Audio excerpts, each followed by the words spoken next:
আসসালামু আলাইকুম আপুরা, কেমন আছেন সবাই? আমি আসমা আক্তার লাকি চলে আসলাম খুবই সুন্দর একটা চুড়ের কালেকশন নিয়ে, যেটা দেখতে অসম্ভব অসম্ভব রকমের সুন্দর।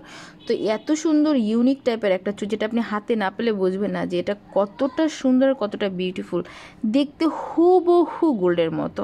ঠিক আছে, সো চুড়িটা হবে 26 সাইজ, কিন্তু 2/8 আপুরা নিতে পারবেন। দেখেন কি সুন্দর লক সিস্টেম করা আছে। তো খুবই সুন্দর ইউনিক টাইপের এই চুড়িটার প্রাইস অনেক হাই ছিল, সো আমরা একেবারে ডিসকাউন্ট দিয়ে দিয়েছি। প্রাইসটা পড়বে মাত্র মাত্র মাত্র 1200 টাকায়। ঠিক আছে, সো এই অফারগুলো কিন্তু কোনোভাবেই মিস করবেন না। ওকে, আমাদের আরও দুটো ফেসবুক পেজ আছে, lucky smart, Asma fashion and jewellery এবং মশলাদার নামে। অবশ্যই ফেসবুক পেজগুলোতে লাইক এবং ফলো দিয়ে আসবেন। ওকে, ভালো থাকবেন সবাই, আল্লাহ হাফিজ। ডেসক্রিপশানেই পেয়ে যাবেন আর হচ্ছে যে হোয়াটসঅ্যাপ নাম্বার, খুব দ্রুত অর্ডার করে ফেলবেন।